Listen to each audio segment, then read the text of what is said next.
Vamos para mais um episódio do Vetlog Podcast. Começo de novo pedindo para o pessoal seguir a gente nas redes sociais, Vetlog no Instagram, o Vetlog Podcast que está no Spotify principalmente, mas também pode procurar no YouTube lá, tem som e imagem, tá?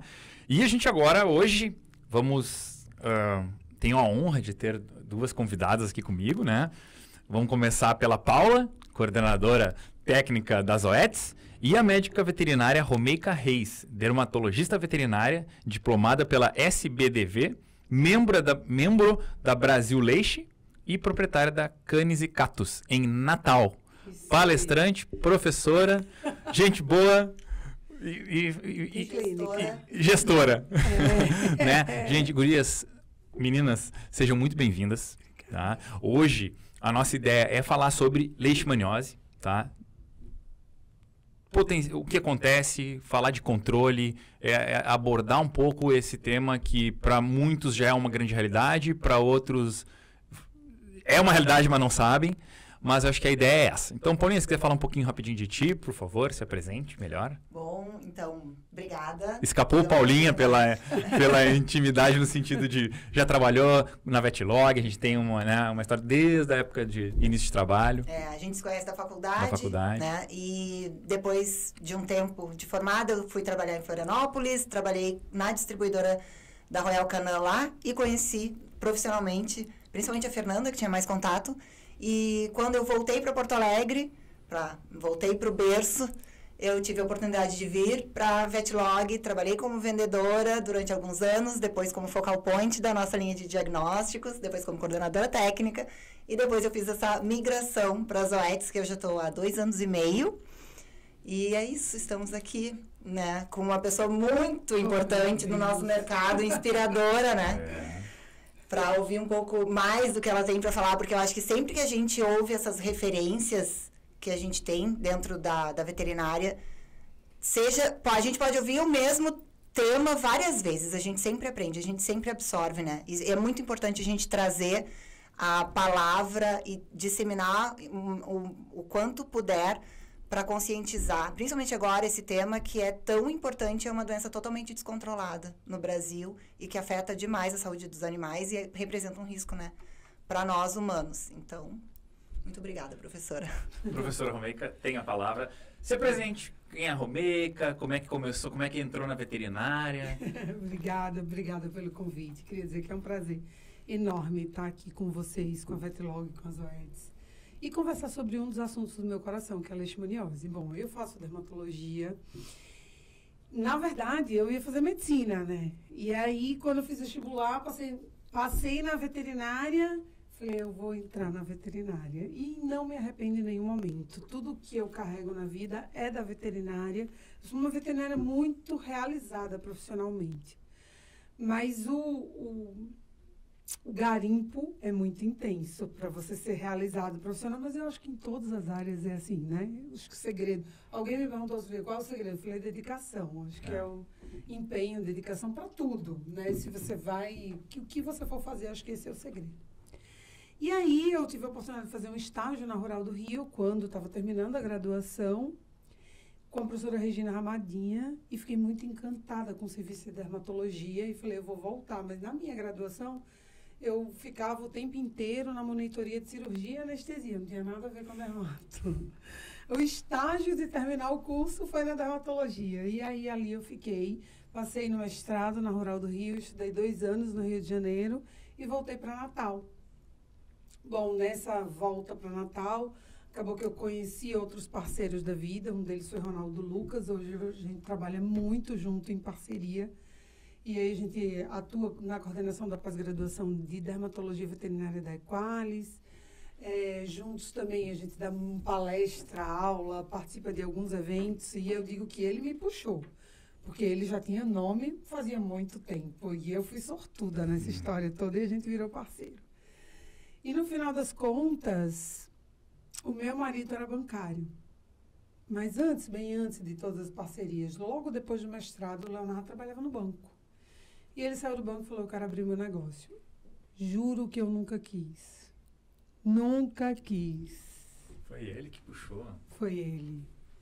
E aí abrimos a clínica. Hoje nós temos uma clínica 24 horas, com 9 consultórios, com 7 veterinários fixos, com toda uma equipe volante, com um monte de funcionário, com meta para bater, com cota, com tudo que a gente precisa administrar, com o funcionário que reclama um do outro, que eu falo, vamos resolver, senta aqui. Além de tudo da veterinária, dos casos difíceis, dos cães que não respondem ao tratamento, de montar a estratégia, eu ainda tenho uma clínica. E ele faz a gestão?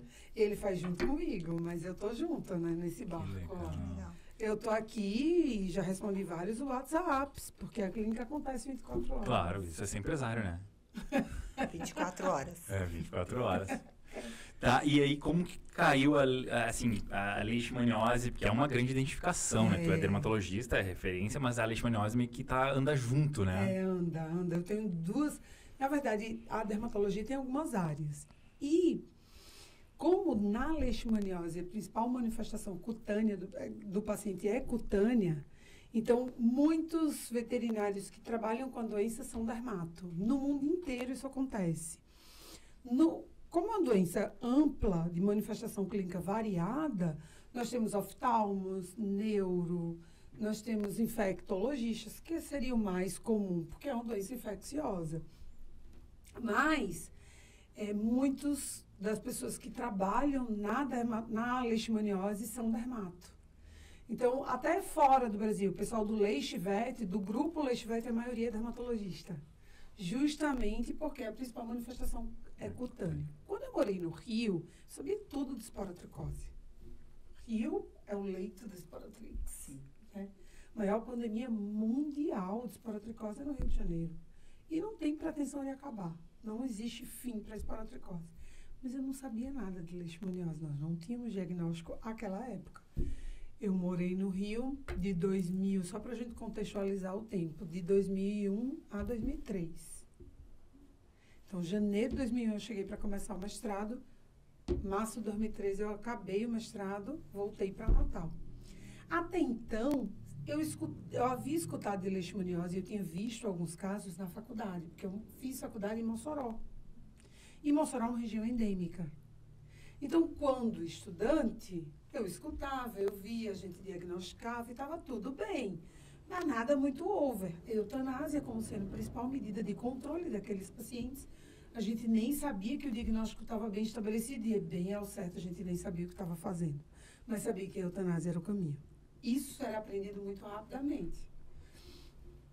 E aí, era essa a minha ideia da leishmaniose até então.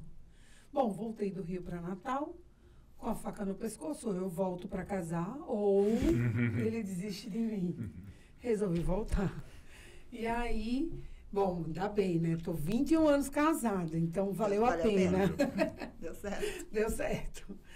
Mas voltei para Natal, não conhecia. Primeiro caso, se isso é um lúpus, leishmaniose no diagnóstico. Segundo caso, isso é um pênfigo, leishmaniose no diagnóstico. Eu disse, meu Deus, eu tenho que estudar esse negócio. Não sei para onde vai. Não sei fazer. Não sei conduzir, não estou sabendo nem diagnosticar, estou achando que é outra coisa. A pele, ela tem uma limitação de padrão de lesão. Então, muitas coisas causam pústula, muitas coisas causam úlcera, muitas coisas causam descamação, muitas coisas causam despigmentação. Quando você junta alguns sintomas, você olha e fala, isso é uma doença autoimune. A leishmania mimetiza tudo isso. Então, eu parei e comecei a estudar leishmaniose e comecei a ler e a estudar e buscar conhecimento, porque eu comecei a ver um caso, outro e outro e outro. E quando eu estava no mestrado, a Regina dizia muito isso. Você só sabe tratar o que você sabe, o que você reconhece. Se você não sabe o que o bicho tem, você não sabe tratar. Porque nós, veterinários, gostamos de tratar. A gente gosta de... Nós somos médicos terapêuticos. Nós somos ruins de prevenção, porque nós somos terapêuticos. Nós queremos saber como prescrever. Então, esse é um ponto. E eu, no mesmo embalo, né? Porque sou veterinária, então, no mesmo embalo. Mas eu aprendi que para eu tratar bem, eu tinha que diagnosticar bem. Então, eu acho que o meu grande diferencial foi querer saber o que o animal tem. E assim começar a diagnosticar muitos casos, porque eu estou numa área endêmica. E a leishmaniose, tudo isso é uma doença de prevenção, né? Que pegou, não tem cura. É uma doença... É uma roleta russa. A leishmaniose é uma roleta russa.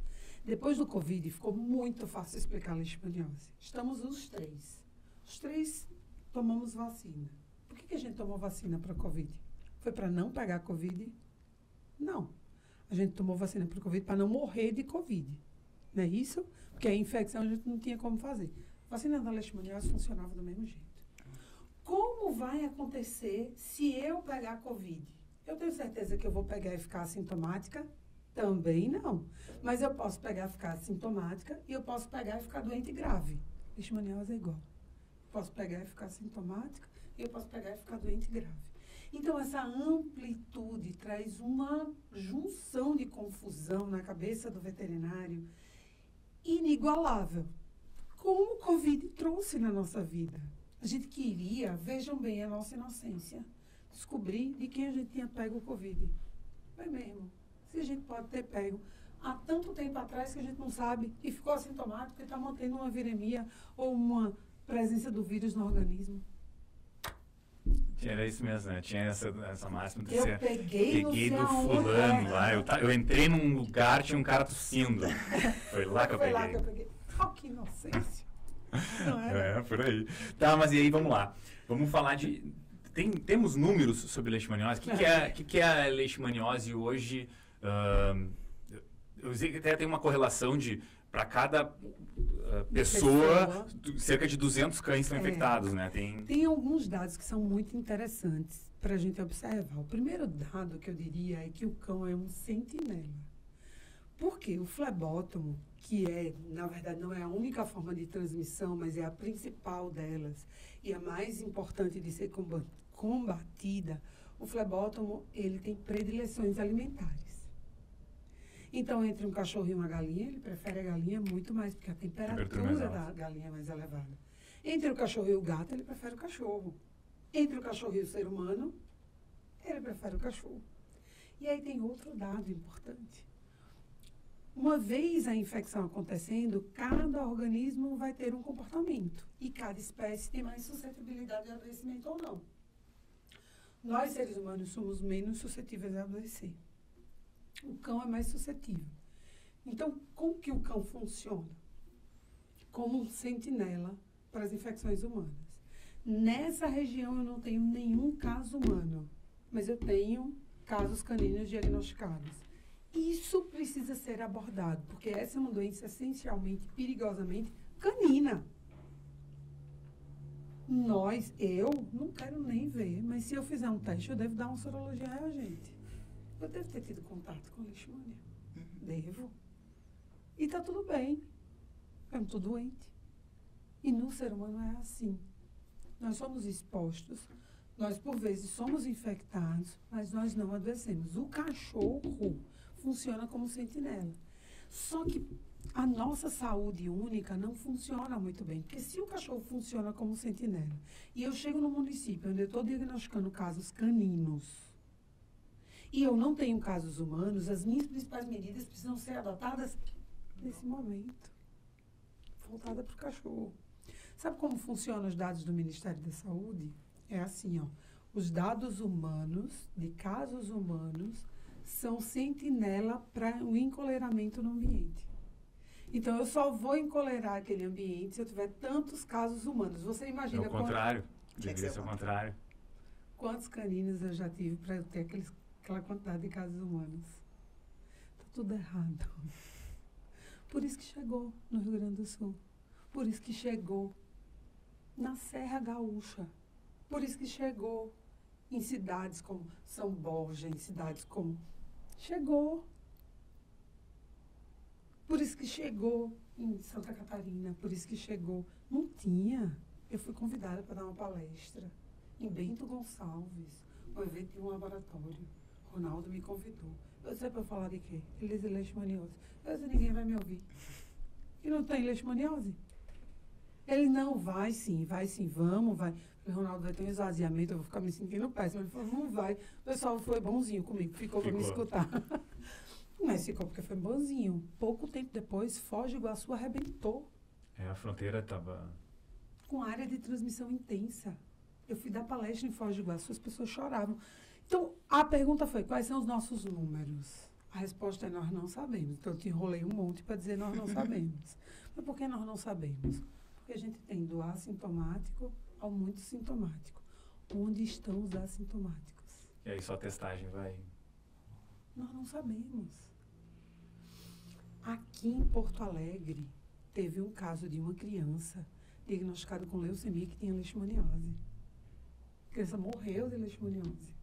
Tem dados disso na imprensa. Mas morreu por diagnóstico tardio. E alguém falou, deixa eu ver a lâmina da medula. Quando olhou a lâmina, falou, gente, mas tem leishmania aqui.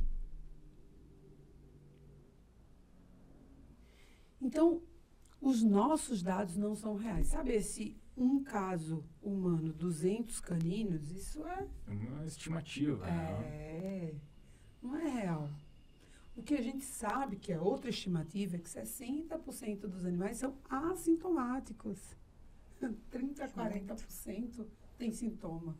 Então, o que a gente vê na clínica, com a unha grande, as feridas que não cicatrizam, a descamação na pele, o emagrecimento, os linfonodos aumentados, é a ponta do iceberg.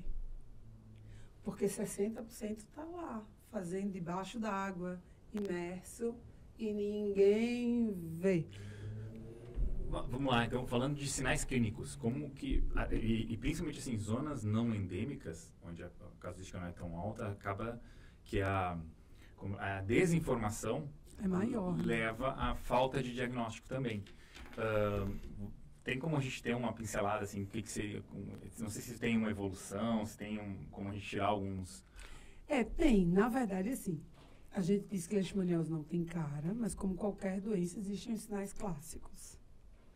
Mas por que a gente diz que não tem cara? Porque qualquer coisa pode ser uma manifestação clínica de leishmaniose. Eu já ensinei que pústula não era uma manifestação da leish. Hoje já tem trabalhos publicados mostrando cães com doenças pustulares associadas à leishmaniose. Nódulo, úlcera, vesícula, eu estou falando das cutâneas. Mas eu posso falar de doença renal, ocular, neurológica. Convulsão pode ser um único sintoma que um paciente com leishmaniose esteja apresentando. Discoespondilite. Tetraparesia. Por causa da poliartrite, doença renal. Gente, é um negócio assim tão amplo. Por quê? O que acontece é que a gente tem dois caminhos. Ou a gente vai ter manifestação clínica pela presença do protozoário, e esse é fácil de ser visto, porque quando é pela presença ele vai estar numeroso no sítio, no tecido, ou a gente vai ter manifestação clínica pela deposição de imunocomplexo. Esse é amplo e, por vezes, difícil de fazer o link.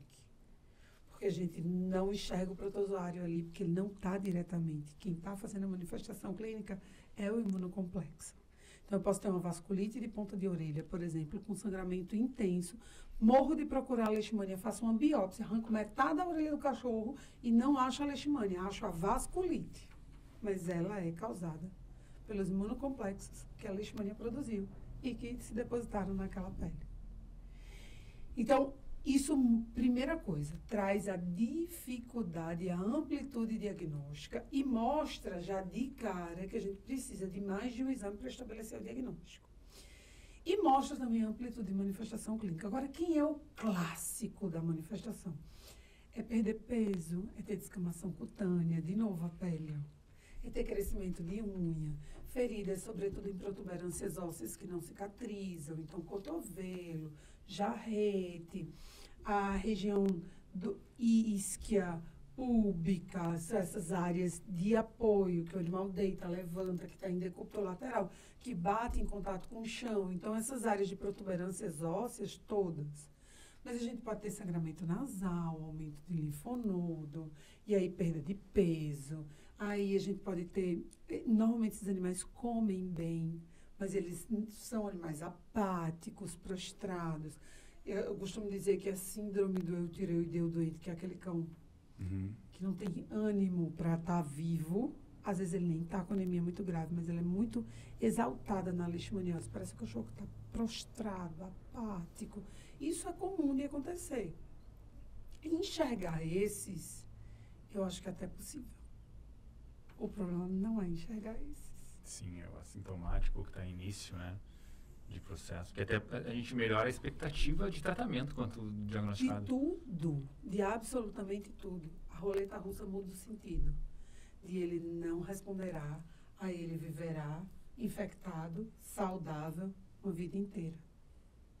Isso é mudar completamente a possibilidade do paciente. A gente tem isso na mão do veterinário.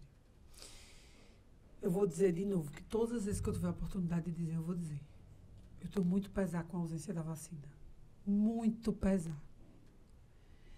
E eu tenho muito pesar com a ausência da leishmania. Eu vou dizer para você um negócio. Quando a leishmania saiu do mercado, eu tive raiva das OS.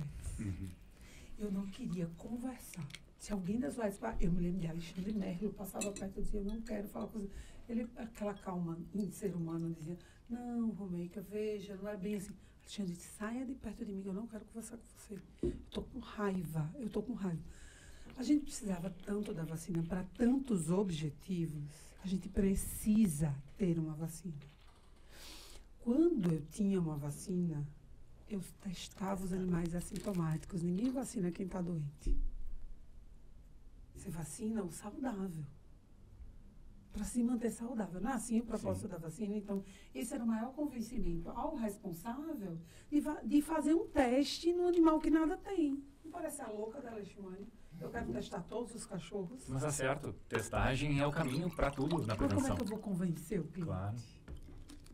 E até mesmo o veterinário, né? A gente tem muitos veterinários que, menos é mais. Para que eu vou ficar procurando? Para que eu vou fazer tantas medidas invasivas? Fazer o tutor gastar para dar um teste negativo, né? Então, a gente vê isso. E aí, tu pediu para eu colocar a minha visão como uma pessoa que visita. É a rotina. Isso é a maioria, né? Que não colocam esses exames de rastreamento dentro de um protocolo de prevenção, né? Porque prevenção não é só vacina. Parece que é. A gente ainda luta, porque, de novo, nós somos ruins de prevenção. Nós somos bons de prescrever tratamento. Claro. Mas sabe o que eu já escutei? Professora, eu não vou ficar testando isso não, porque se der positivo, eu vou fazer o quê?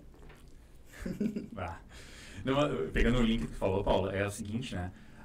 O veterinário, a nossa classe veterinária tem que entender que tem que ofertar. Porque, assim, a gente promove saúde. Saúde é atuar antes da doença. E para isso, tu tem que fazer testagem, tem que fazer check-up, tem que ter protocolo de check-up. Há um ponto de que a gente sabe, então já chegamos ao consenso. Sim, o Sul, vamos falar do nosso Brasil, uma realidade, é uma realidade. Sim, temos no Sul. Nós tínhamos a vacina quando eu entrei, quando a gente assumiu os OETs, na inscrição, tinha ainda a vacina. Eu ouvia de todo veterinário, não precisa, aqui não tem. Não se trabalhou prevenção, agora tem. Entendeu? Mas o que eu quero dizer é assim, o veterinário tem que entender o seu papel na prevenção do ofertar, a um ponto de botar num prontuário. Olha aqui, eu ofereci a testagem, o paciente, o responsável se recusou. Mas tá lá, porque daqui a pouco vai... O cão pega, ele vai no lugar e o cara faz diagnóstico, mas eu sempre fiz com a veterinária, ela nunca me falou nisso, tem que estar. Então, assim, a importância do ofertar. Não é eu ofereci, eu ofereço.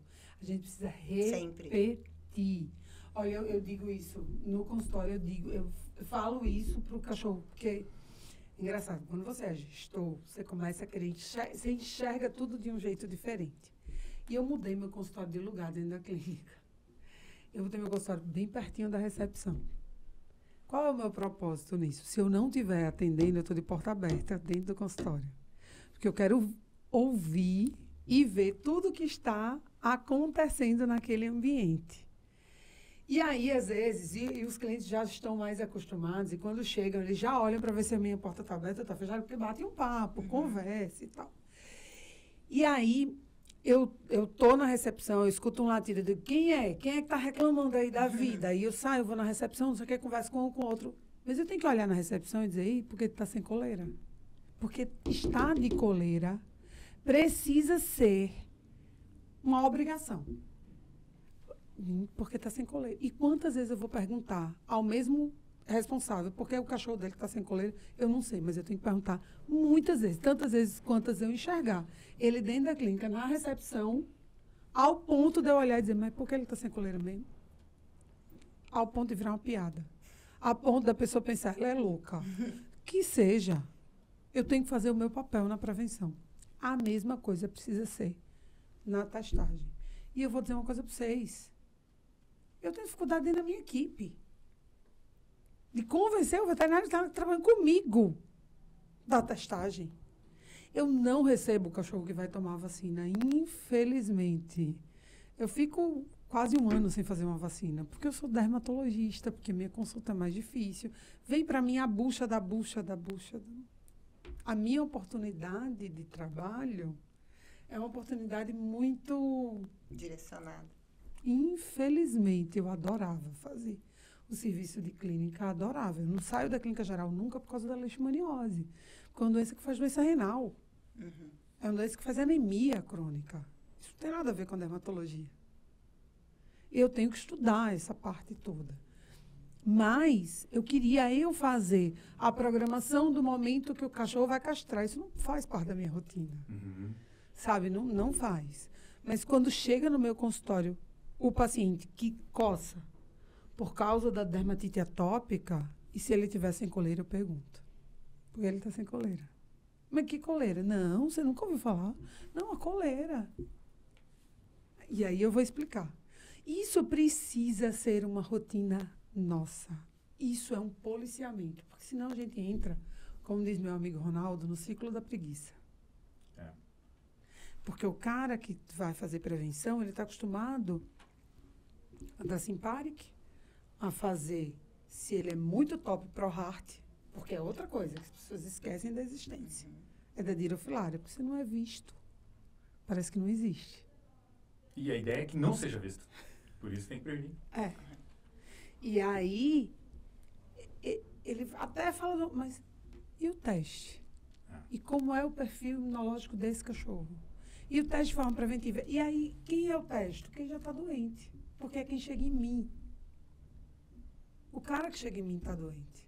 Assim, eu acho que a gente precisa de uma educação básica de saúde para a população inteira. Nós somos ruins nisso. Isso é fato.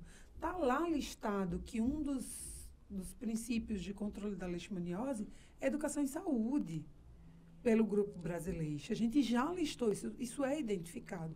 Porque, olha, eu fiz um trabalho, e eu costumo dizer isso, inclusive, nas palestras também, com um aluno, um estagiário. Qual era a função do estagiário? Vê mesmo. Era ligar para um responsável de um cão que morreu de leishmaniose. Então, ele só ia ligar para quem a gente sabia que tinha um cão que tinha perdido para a leishmania. E a pergunta era, você tem outro cachorro? E se sim fosse a resposta, a pergunta seguinte é, o que você usa para prevenir? 70% não usa nada. Sim. E aquele responsável não podia dizer que ele nunca ouviu falar. Sim, porque perdeu um. Já teve essa experiência e continua sempre. Olhe como o nosso trabalho é longo, árduo e de repetição.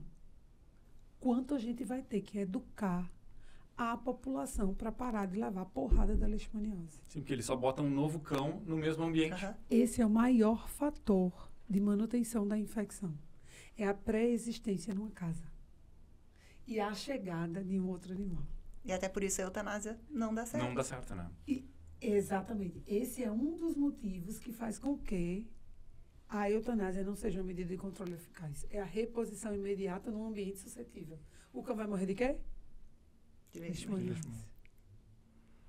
É. Então, gente, e assim, eu fico vendo o pessoal que trabalha no laboratório, que visita a gente no dia a dia. Falo, a tarefa desse povo é árdua demais. Porque eles chegam na gente, no veterinário, com uma carga de informação, porque são muito treinados, absurda. E aí eles precisam passar essa informação para que o veterinário faça adesão daquilo no dia a dia. Então, eles precisam ser ouvidos. Porque existe uma questão que é assim, né? A gente está falando de leishmaniose, a gente está falando de prevenção. E dentro do negócio veterinário, quem trabalha com a doença, com o problema, vamos dizer assim, é mais, eu vou colocar assim, mais passivo, no sentido, deu o problema, o responsável leva e trata. A agenda depende do doente. O trabalho de prevenção, ele é árduo, ele é de médio e longo prazo. E ele é ativo, completamente ativo. Muito mais trabalhoso. E tu começa a plantar hoje para colher depois. Porém, a agenda é tua. Exatamente. O leque de prevenção, tu começa a trabalhar agendamentos, check-ups, de acordo com, seja áreas endêmicas, tipo de pet, mas tu consegue trazer a agenda para ti. Mas desde que você esteja adepto a isso. Não, tu tem que estar ciente da prevenção e... E a gente só vende aquilo que a gente acredita. Você não vende o que você não acredita. Não existe isso. Então, se o veterinário entender que ele nem precisa testar nem colerar, ele não vai vender. É claro. Se ele não está com isso como mindset de prevenção, né? Acho que esse é um dos pontos. E isso em todos. Há quantos anos? Bom, depois que eu comecei a estudar leishmaniose, eu fui virando uma referência porque eu não me conformava com a eutanásia. Então, eu estava na contramão do sistema. Era o mundo mandando eutanasiar e eu querendo tratar os pacientes. Porque eu dizia, eu vou perder todos. Quantos animais eu vou ter que fazer eutanásia? Se eu estou numa área de 20%, de 30%. E que situação, né? Às vezes fazer eutanásia num animal que está bem. Saudável. Né? Quando a gente faz eutanásia, a gente tem que apenas favorecer algo que está acontecendo. Segundo direito, a eutanásia é alívio de sofrimento. Exatamente. E se você está fazendo eutanásia em alguém que não está sofrendo, você está fazendo assassinato, não é eutanásia. Então, não vou nem falar eticamente, eu vou falar para o propósito do médico veterinário. É completamente contrário. Completamente contrário. E trabalhar com isso deve ser muito pesado. Muito cruel. E aí, assim, no final das contas, eu não me conformava com a eutanásia. Então, eu comecei a tratar, comecei a brigar pelo tratamento. Eu teve um paciente que ele foi julgado. O cachorro. Por que foi tratado? O cachorro, eu estava um dia no consultório, e essa história é muito interessante, porque quem estava comigo nesse dia foi uma menina do Sul, uma estagiária que era do Sul do Brasil. E aí, eu estava no consultório, chegou uma cliente gritando. Eu abri a porta, dei uma olhadinha. A recepcionista fez assim, eu compreendi, não vem. Não vem. Mas a mulher não parava de gritar. Aquilo foi me tomando a curiosidade, eu apareci. Aí alguém disse, é ela. Ela disse, é você, doutora Romei, que é você. Me ajude. E eu disse, meu Deus, o que está acontecendo? Ela disse, meu cachorro está preso. Eu disse, preso? Como assim preso? Ela disse, foram na minha casa. Eu e meu marido somos de Portugal. A gente não pode desobedecer ao serviço público brasileiro, porque a gente pode ter risco de ser deportado.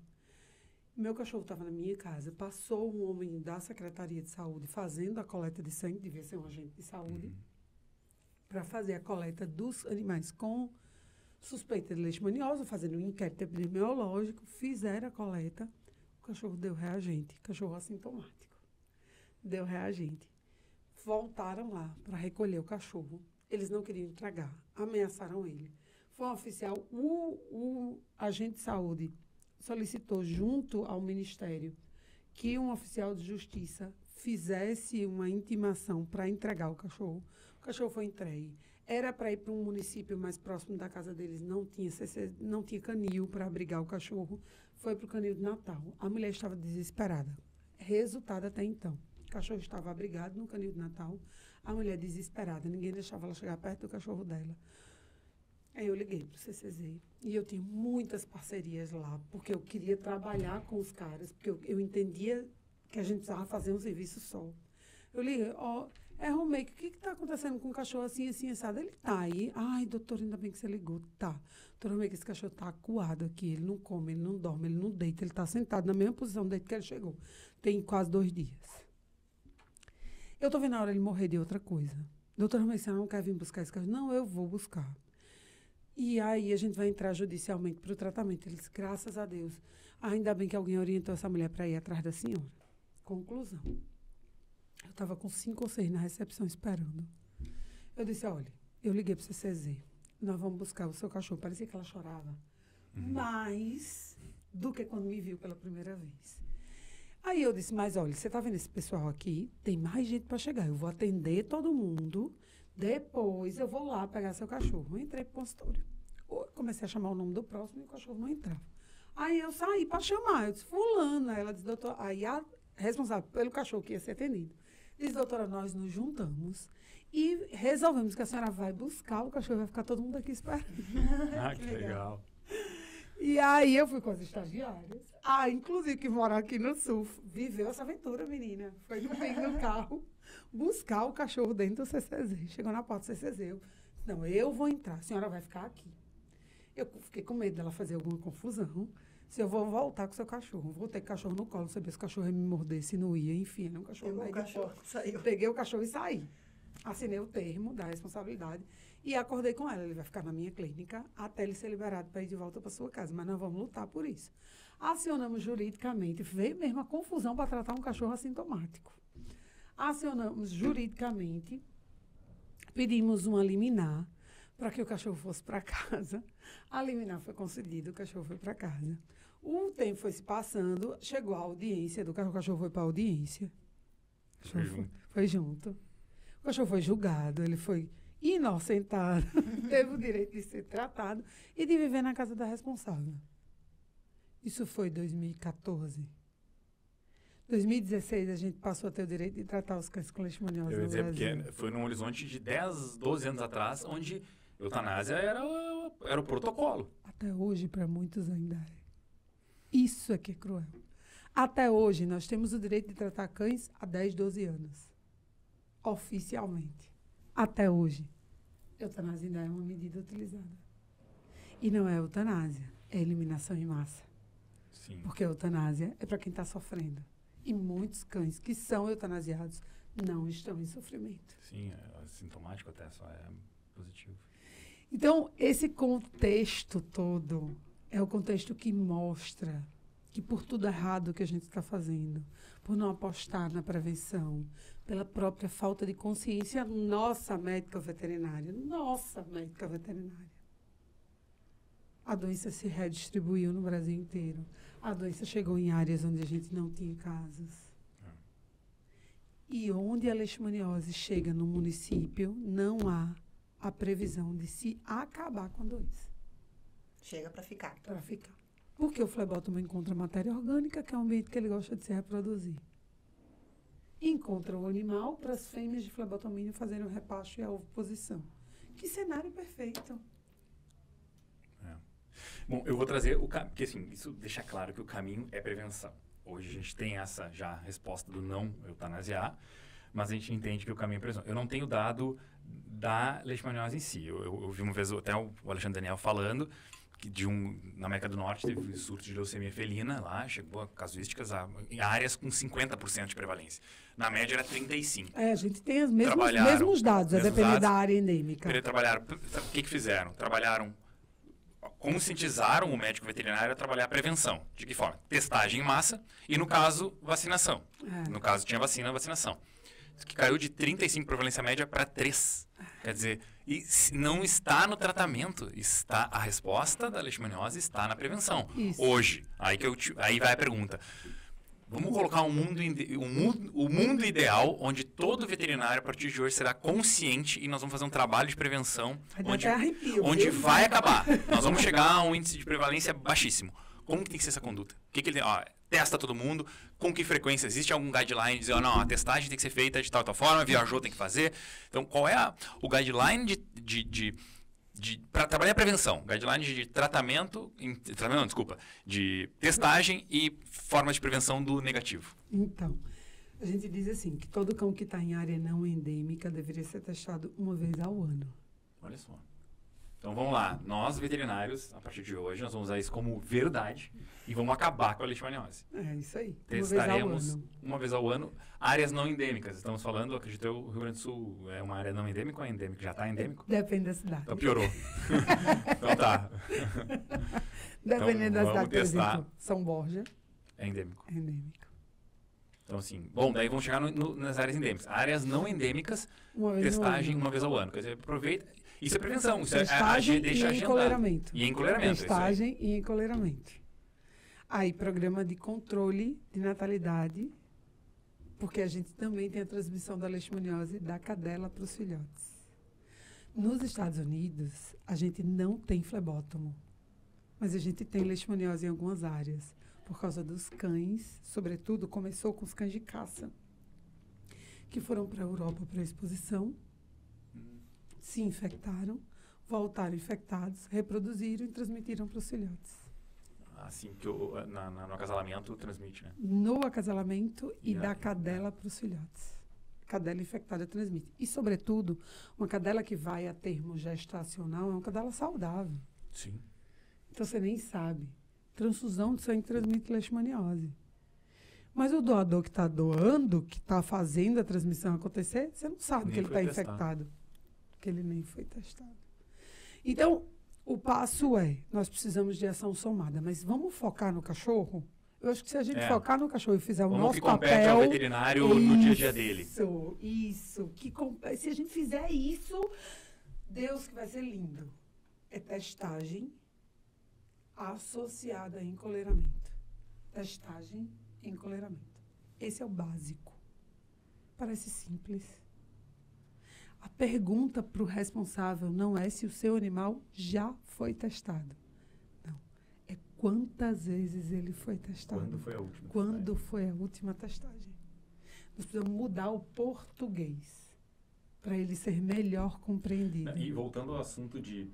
que a gente fala de gestão, que a gente fala de faturamento, é o seguinte, eu agendar a testagem, eu estou trazendo ele, estou fazendo prevenção, eu não estou fazendo nada de errado, e eu estou fazendo a minha agenda, como a gente estava falando inicialmente. Engraçado que você falou assim, eu não estou fazendo nada de errado, porque a sensação do veterinário parece que ele está fazendo uma empurroterapia, ou uma empurroprevenção. Isso não é, isso é o que está descrito nas diretrizes, é testagem anual. Não, o que está acontecendo, tem que fazer algo porque está crescendo. E não vai parar. Se a gente não trabalhar agora, então assim, nós estamos naquele mundo ideal, todo mundo vai ouvir esse podcast e a partir de amanhã vai começar a fazer isso. As duas coisas que eu estou falando na minha cabeça que a gente pode fazer para colocar agenda no nosso dia a dia. Eu fazer a testagem frequente, aí tu já falou que na áreas não endêmicas é uma vez por ano, depois deve ter outros casos, e o encoleiramento é outra situação que pode ser feita pelo veterinário. Entendeu? A troca da coleira pode ser feita, tá aqui, botamos hoje... Tal dia vamos colocar vamos voltar para colocar a próxima. Isso é o ideal, né? Porque boa parte... Não deixar pro tutor. Não deixar pro tutor. Que a gente fala, pega antiparasitário, antipulga lá, que a média é 3 meses do ano o cão e 1 mês do ano o gato. O gato, olha isso, então, assim, gente. então, a coleira a gente pode fazer diferente. Puxar isso pro veterinário, criar a sua agenda. Então, quanto mais isso tiver na mão do veterinário para ter um controle, é porque o veterinário, nós não temos noção do nosso poder. Nós não temos essa noção. Precisamos acordar para isso. E se respalde a colocar no prontuário. Ofereci e não quis. Voltou? Ofereci e não quis. Ofereci e não quis. Há um ponto que um dia acontece uma coisa, está tudo anotado. Mas ele tem esse respaldo, inclusive, né? Falando de prontuário, eu sou do Conselho Regional de Medicina Veterinária lá do RN, sou secretária-geral do Conselho. Como se não fosse suficiente. Também. E aí, a gente vive hoje o dia a dia do processo ético contra o médico veterinário, e por isso a gente precisa se munir cada vez mais, e o prontuário é quem mais nos protege. Na minha clínica, eu tive 2 processos, eu ganhei os 2, e os 2 processos eu ganhei por causa, isso dá um outro podcast, que é falar de... Não, a gente fez, então, faço um parênteses, nós fizemos um podcast com o Roberto Lange, do Santa Mônica, que ele era envolvido com o Conselho do Paraná, só sobre a importância do prontuário. É isso aí. Muito bom. E aí, o que me salvou nos 2 processos foram prontuário. Um deles era uma senhorinha, dona de vários gatos, que parecia que era a pessoa que mais protegia os animais. E a clínica, uma clínica mercenária, que queria tirar o dinheiro da senhorinha. Já viu esse perfil? Como é? Quase nunca a gente vê, né? Não é um cenário perfeito. Não é um cenário perfeito de extorquir uma senhorinha rica... que quer levar o cachorro no veterinário e o veterinário quer usar de todos os exames que ele tem na clínica, mesmo que não seja necessário para o animal, para extorquir dinheiro da senhorinha. Esse foi o cenário montado. Nossa. Sabe o que me salvou? Termo de negação de exame. Não, eu não deixo fazer ultrassom. Tá bom, dona Dorinha, tudo bem. Então a senhora assina aqui? Ela assinou. Termo de negação de internação.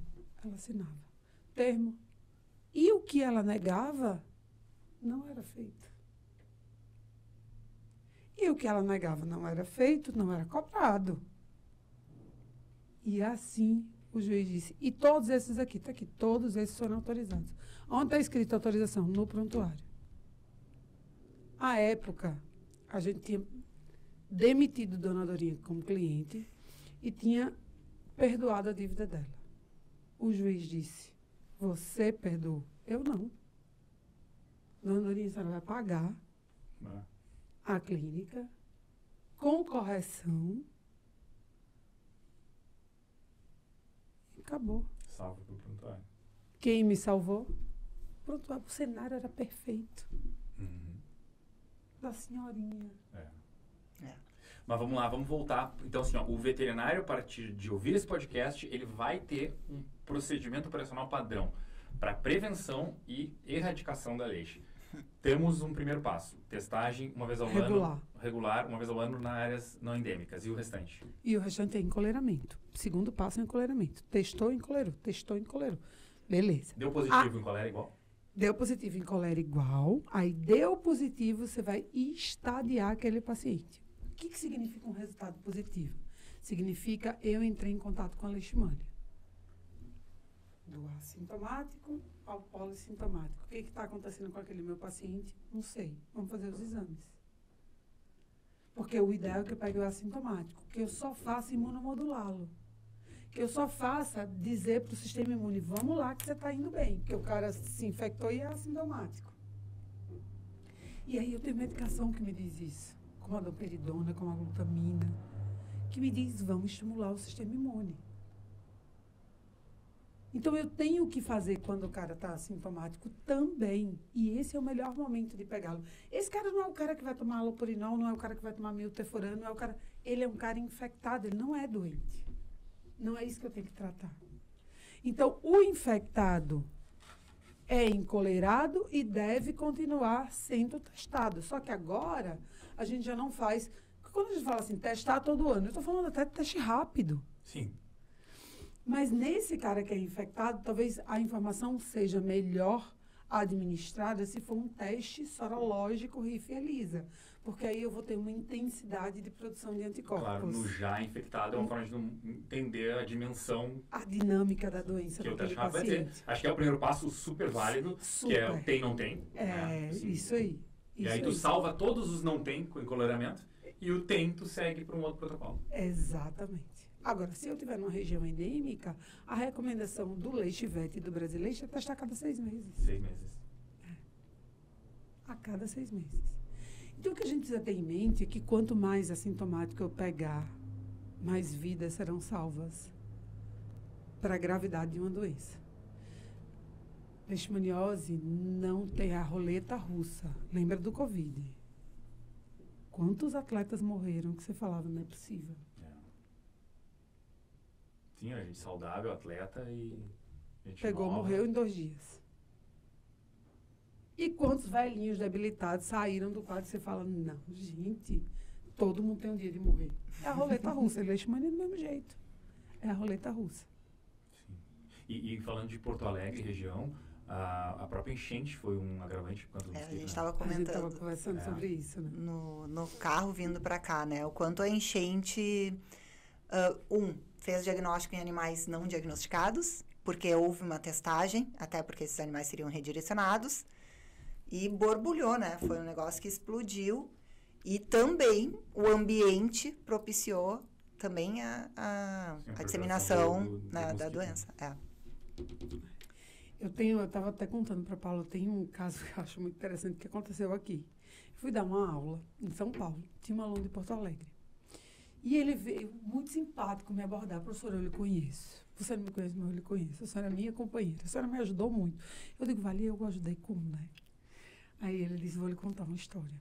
Eu fui chamado para atender em domicílio uma senhora. E essa responsável tinha um cachorro e ela me chamou. Quando eu cheguei lá, ela disse, olha, meu cachorro está assim, assim, assado. Eu tenho certeza que ele está com leishmaniose. Aí ele disse que parou, olhou e disse, mas como que a senhora sabe que o seu cachorro está com leishmaniose? Ele disse, professora, na hora, assim, eu pensei, meu Deus, me ferrei. Será que esse cachorro está realmente com leishmaniose? Não sei nada sobre isso. Aí ela disse, olha, eu assisti uma aula de uma professora chamada Romeica. E ela dizia que os exames para fazer eram esse. E os sintomas eram esses. E o meu cachorro está com esses sintomas. E eu tenho certeza que ele está com leishmaniose. Aí ele disse que olhou para ela e disse, ó, eu vou colher os exames que a senhora está me sugerindo. A gente vai investigar. E do mesmo jeito que a senhora assistiu a aula dela, eu vou assistir. Para eu entender dessa doença. Isso foi aqui em Porto Alegre. Em 2017, 2018. Eu estava com leishmaniose. Tava. Gente, 2017, gente. Estava com leishmaniose. E aí ele me disse, professor, então, a senhora é muito próxima de mim, eu durmo e acordo escutando sua voz.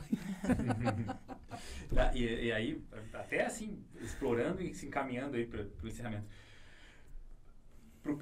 Acho que assim, a importância da testagem e do encoleramento em massa está claro. A importância, e esse é um papel do veterinário. Mas assim, ó, o veterinário tem dificuldade dessa abordagem. Eu vou te pedir, sabe o pitch de venda? Vamos lá, qual é o discurso? Bom, veterinário, eu entendi. Eu sou veterinário, eu sou veterinário. E eu entendi que eu tenho que testar em massa todos os meus pacientes e que eu tenho que colerá-los. Como eu abordo Como isso? que eu abordo? Então, na verdade, assim, abordar isso numa região endêmica é muito fácil. Abordar isso numa região não endêmica, eu acho que a gente precisa ter checklist de prevenção. Acho que esse é o melhor caminho. Porque se tem checklist, você vai falar daquele assunto com o responsável. Então, isso eu acho que é fundamental. Isso ajuda o veterinário. O que a clínica tem de programa de prevenção? A clínica faz vacinação, controle de ectoparasitas e, dentro desse controle, o encoleiramento. Beleza. Ó, já encoleirou? Ainda não. Mas para que essa coleira? Começou a primeira abordagem. Não, a coleira é para prevenção de pulga, de carrapato e de flebotomínio. A senhora sabe o que é um flebotomínio? O flebótomo, ele transmite leishmaniose. Mas a senhora precisa entender uma coisa. A gente não sabe quem é o cachorro que já foi picado. Por isso a gente precisa testar. O caminho precisa ser a conversa, a abordagem no consultório. E eu acho que o melhor cenário é o cara que vai tomar a vacina. É o que chega... Disposto a prevenir. Né? Ele está aberto à prevenção quando ele vai vacinar, mas muitas vezes ele não sabe o tudo que pode ser feito. Na prevenção. Eu acho que durante a vacinação e o início, né? Aquele cara que comprou filhote. Porque, na verdade, esses são os programas de prevenção. Mas eu acho que, para o veterinário, o melhor é a abordagem na clínica padronizada. Se todos os veterinários daquela clínica, quando receberem um animal para tomar vacina, fizer a mesma pergunta para o cliente... Eu gostei da pergunta, por que está sem coleira? É isso. Quantas vezes ele já foi testado? E eu escuto até hoje, doutora, porque ninguém nunca me falou. Que triste. Até porque hoje o Dr. Google tá... Por que nunca ninguém me falou que eu tinha que prevenir? Por que nunca ninguém me falou que eu tinha que testar todo ano? Eu nunca ouvi falar nisso. Romeica, alguma pergunta que eu não fiz, que eu deveria ter feito? Alguma, assim, indo não, para o caminho mas eu final? acho que o ponto mais importante disso tudo não é entender só que a prevenção é o caminho de salvar cachorro, mas é também entender que a prevenção é o caminho mais barato. Depois que adoece, quanto custa tratar uma leishmaniose? Não tem como medir. E nós tivemos toda uma vida profissional vacinando aquele cachorro todos os anos para ter a oportunidade de fazer prevenção. Estamos diante de um cão para tratar, porque nós não fizemos a prevenção. Então, acho que essa é a minha pior sensação quanto veterinária. A outra sensação muito ruim é ver o cachorro morrendo. Sim. E pensar tudo isso poderia ter sido evitado. Porque quando você vê um animal morrendo, e aí eu vou finalizar com a frase de Alexandre acerca do técnico. Alexandre Daniel. Uhum. Ele disse que FeLV é uma doença prevenível, não é uma doença tratável. Porque depois que o gato pega FeLV, ele vai evoluir para um linfoma, mais cedo ou mais tarde ele vai morrer daquilo. E o veterinário não tem muito o que fazer, por mais que tenha evolução nessa área. Eu digo a mesma da leishmaniose. Leishmaniose é uma doença prevenível. É uma doença que a gente tem muito o que fazer na prevenção. Mas no tratamento nós temos muitas limitações. Muitas. Há um dispêndio financeiro muito maior. Há um dispêndio financeiro, há uma ausência de certeza de como o animal vai responder. Uma angústia familiar Uma angústia também. familiar. Se está sintomático, está com lesão de pele, É a feio. pessoa está vendo o seu cão, né? Feio. Há medo. Porque você tem medo de você pegar. Né? Então, a gente tem muito argumento. Se parar para pensar, o veterinário tem muito argumento. Que é uma doença preventiva, que é fácil. É uma testagem em uma coleira. Ele pode avaliar custo. Olha o custo de um tratamento. Vamos ver umas fotos de animais doentes para entender o que nós vamos... O que é a leishmaniose para a cabeça de um responsável? A gente não sabe o que. Eu vou te mostrar o que são casos que eu tenho aqui na clínica, o que eu estudo aqui. Ó. E a gente está fazendo isso para prevenir isso. E a coleira, pensar, é a cada 6 meses, né? Não é nem algo que tem que ser E olha a força frequentemente. O veterinário pode estar vendo esse animal a cada 6 meses. E então, no vamos alimento trocar aqui, testando. vamos voltar daqui a 6 meses, que eu vou colocar, né, colocar certinho, ajustada, mas tô trazendo, faço mais testagens, faço mais avaliação, e eu faço isso na minha clínica, eu me imposto disso. Você faz a sua agenda. Você faz essa agenda, isso aí, isso é lucrativo. E, assim, até pegando o gancho da Romeica, nós, não só o veterinário, na humanidade, a comunicação... Não, nós somos ruins de prevenção e somos ruins de comunicação.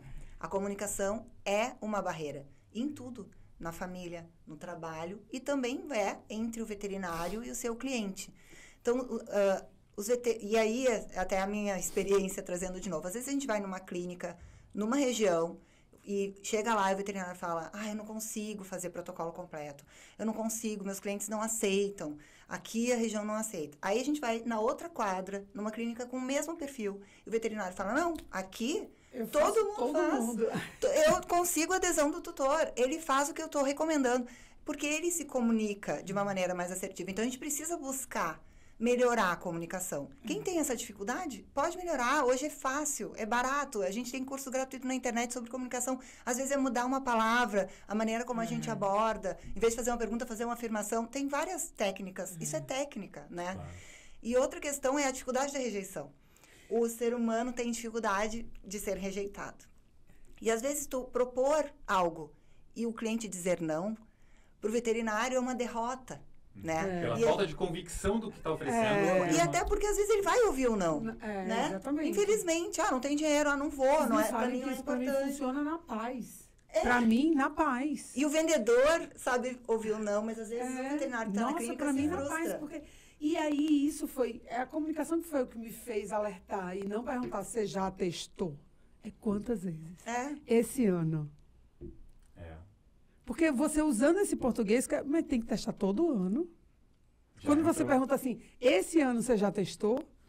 É outra abordagem. E a gente falou, prevenção é um investimento de médio e longo prazo. Tu vai afinando o discurso.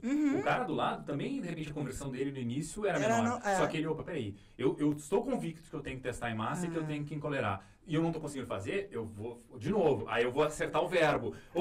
Eu falei diferente e deu certo. É uma construção, daqui a 1 ano, 2, 3. Acontece que o veterinário faz o que ele abandona. Não dá para se frustrar com não, Ele tem que ter a convicção de que é para fazer. E que ele vai oferecer e ele vai ajustar esse discurso dele até acontecer. E isso leva um tempo, isso que é médio e longo prazo. Com o tempo, tu faz o teu cliente. Mas é um desafio, gente. Sim, ele tá falando para parecer fácil, né? Mas é trabalhoso. É um desafio para todo mundo, isso que a gente tem que ter na consciência. Eu recebo os nãos. É claro. Todo mundo acha que eu só recebo sim e que os casos são todos bem-sucedidos. Isso é completamente utópico. Né? Completamente. Para todos nós, gente. Sim. Porque a gente não pode desistir. Porque como que um flebótomo ganha de nós? Gente, é muito humilhante. É isso aí. Você perder pro flebótomo é humilhação. É igual perder pra batata frita. Pô, como é que eu vou perder pra batata frita? Que nem fala pra me convencer a comer ela, né? É a mesma coisa. Gente, obrigado pras duas. Um amor, vocês duas aqui. O Meika, tu em especial. A Paulinha, primeira vez, acho que participando do podcast, contando história com a gente, mas assim, queridonas, tá? E assim, pra pessoal ver vocês, entender mais das OETs, entender um pouco mais da Romeika, do trabalho com leite ou com o trabalho de dermatologia, como é que acham vocês aí?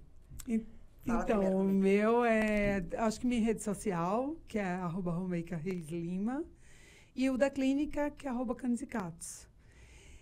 Acho que é o jeito mais fácil, mas de entrar em contato, de mandar mensagem, de querer saber mais.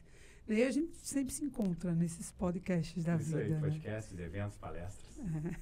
E as OETs têm 2 Instagrams, no caso. Um é os OETsBR, que tem um perfil destinado a médicos veterinários, então com conteúdo mais técnico, e um para tutores, que é os OETs Pets Brasil. Os OETs Pets Brasil, que tem um conteúdo para tutores. Então, a gente consegue direcionar o público dentro desses 2 perfis de rede social. Legal. Gente, mais uma vez, obrigado demais, de coração. Acho que, como se diz assim, tem momentos em que a gente consegue ver que a gente está fazendo quase que um bem para a humanidade, né? Porque, assim, vamos partir do princípio que todo mundo vai ouvir isso aqui e nós vamos erradicar a leishmaniose com base em 2 coisinhas. Testagem e encolheramento, né? E obrigado a todo mundo. Acho que, de novo, fica o convite. Compartilhem com os colegas. Sigam a gente nas redes sociais, Vetlog, no Instagram e Facebook. E o Vetlog Podcast no Spotify e no YouTube. Então, obrigado e vamos para a próxima. Tchau, tchau. Obrigada.